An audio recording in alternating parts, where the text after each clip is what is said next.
Kembali bersama saya Maido Pelfrina di Kompas Petang. Saudara, kita bahas soal RUU perampasan aset yang disuarakan oleh Wakil Presiden Gibran Rakabuming bersama dengan politisi Partai Solidaritas Indonesia PSI Valdo Maldini dan juga peneliti Pukat UGM Mas Zainur Rohman. Saya tadi sempat terpotong ya bersama dengan Mas Valdo. Mas Valdo, apa kemudian tujuan Wapres untuk mengungkapkan pemikirannya di kanal digital kepada publik?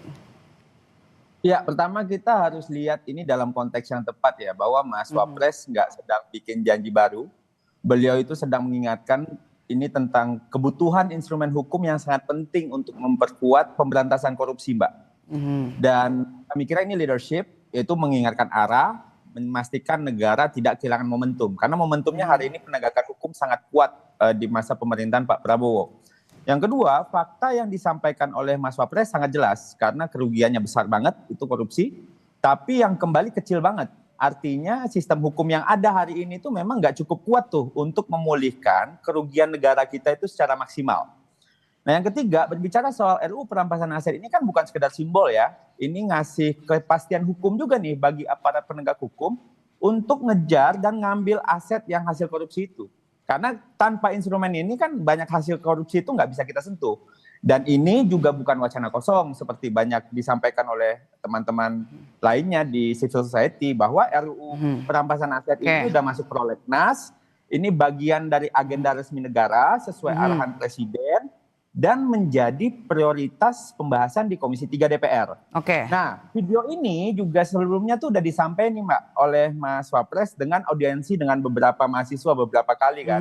Jadi Mas Wapres sedang menyampaikan kembali aspirasi publik dan ini bukan aspirasi satu arah tentunya.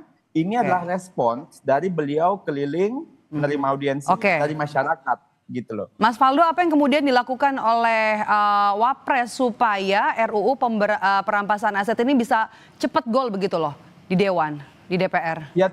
Ya tentunya kalau kita ingin serius ya Mbak ya memberantas korupsi, ya ini soal keseriusan untuk kembaliin uang rakyat, itu yang pertama.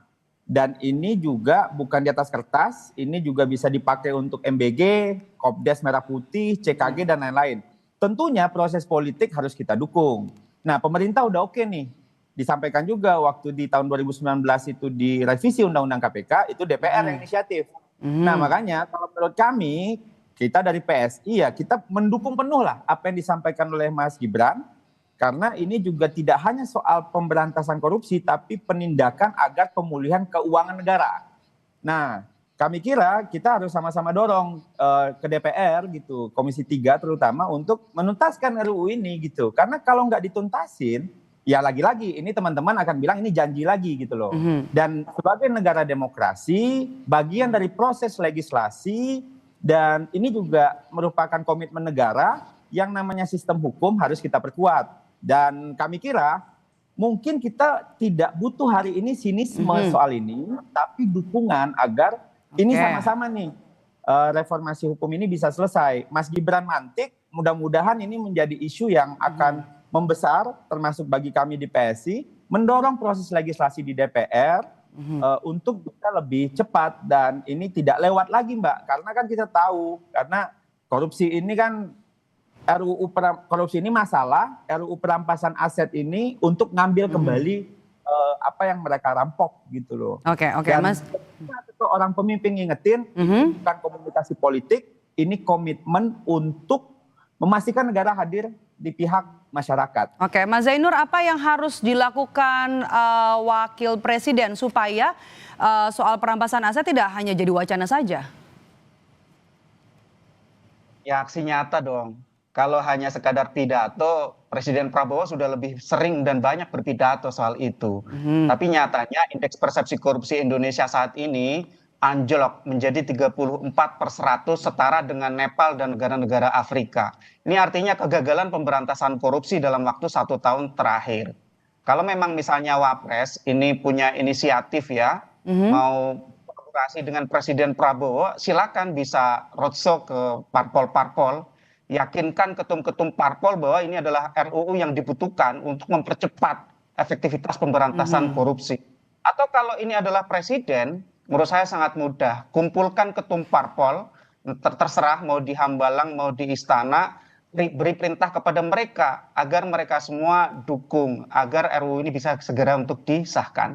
Tapi Mbak Maidov, saya mau kasih sedikit wawasan soal RUU perampasan aset. Ini ada sedikit kesalahpahaman di publik bahwa seakan-akan ini menjadi panacea, obat dari segala macam bentuk perbuatan korupsi di Indonesia dan kesusahan untuk aset recovery. Padahal sebenarnya RUU perampasan aset itu kalau dibaca dengan teliti itu adalah komplement. Dia bersifat pelengkap dari undang-undang tindak pidana korupsi dan undang-undang sektoral lainnya terkait dengan tindak pidana yang bermotif ekonomi. Jadi Mbak Maidov, dia hanya bisa dilaksanakan, bisa diterapkan dalam kondisi tertentu. Yang pertama itu ketika tersangka atau terdakwa atau terpidananya itu melarikan diri. Yang kedua tidak diketahui keberadaannya. Yang ketiga meninggal dunia. Yang keempat diputus lepas. Kalau orangnya ada Mbak Maidov, itu tidak bisa pakai RUU perampasan aset. Lah lantas bagaimana? Lantas sebenarnya butuh satu lagi, yaitu kriminalisasi illicit enrichment. Itu ada di mana? Ada di RUU Tipikor, tindak pidana korupsi.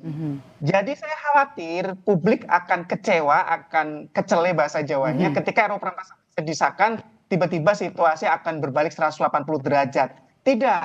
Kenapa? Karena itu adalah sehingga Mbak Maidov tidak bisa dipilih nih untuk memperbaiki RUU Tipikor, untuk mengesahkan RUU perampasan aset, untuk mengesahkan RUU pembatasan transaksi uang kartal, dan yang paling penting adalah kembalikan independensi KPK dengan cara revisi kembali Undang-Undang KPK. Mbak Maidov. Oke, ini juga yang bisa kita kutip dari apa yang disampaikan oleh Wakil Presiden Gibran Rakabuming dalam videonya adalah memastikan soal kepastian hukum begitu ya, agar kemudian juga RUU perampasan aset ini jadi regulasi yang tidak disalahgunakan nanti ke depannya begitu. Pandangan Anda? Ya, kalau non-conviction based asset forfeiture itu bukan merupakan criminal procedure. Dia tidak mempidana orangnya, dia mengancam asetnya, sehingga biasa disebut sebagai in rem, bukan in personam. Nah, di sana memang butuh ya pengaman-pengaman, safeguarding untuk memastikan bahwa aparat penegak hukum itu tidak abuse of power. Bagaimana caranya? Semua tindakan dari aparat penegak hukum wajib dikontrol. Oleh siapa? Oleh badan judisial, yaitu dalam bentuk meminta izin hakim. Yang kedua, hukum acara perampasan aset itu harus dipastikan ada keseimbangan antara pembuktian non pidana dengan hak dari seorang pemilik atau penguasa dari aset tersebut untuk membuktikan bahwa asetnya berasal dari perolehan yang sah. Jadi itu untuk memastikan bahwa tidak ada perbuatan yang semena-mena. Yang ketiga Mbak Maidov, harus dipastikan bahwa tidak ada satupun lembaga penegak hukum yang punya kewenangan dominan. Kewenangan ini harus dipecah-pecah, harus dipisah-pisah agar mereka bisa saling kontrol, saling mengawasi, termasuk di dalam pengelolaan aset Mbak Maidov. Karena banyak Mbak Maidov, aset-aset sitaan atau aset-aset rampasan itu disalahgunakan oleh aparat penegak hukum. Misalnya dipakai untuk kepentingan pribadi gitu ya, padahal itu sudah dirampas atau disita untuk negara. Disita itu kalau belum berkekuatan hukum tetap, dirampas kalau sudah putusan hakim. Nah, sehingga itu memang butuh pengaturan yang baik. Resepnya sudah ada semua Mbak Maidov. Dari 2008 Pukat sudah riset. Sampai sekarang itu RUU hanya berupa janji-janji manis dari semua politisi. Kami dapat janji manis politisi itu sudah bukan 1-2 lagi. 2008 kami riset Mbak gitu ya. Sudah puluhan tahun kami memperjuangkan ini. Nggak ada itu sampai sekarang barang diperjuangkan betul-betul oleh politisi kita. Mbak Maidov. Oke, sebatas janji politik dari partai Mas Faldo. Anda tadi sempat tersenyum begitu di apa yang disampaikan oleh Mas Zainur. Ini jadi sinyalkah kalau pemerintah ini sebenarnya gemas ya?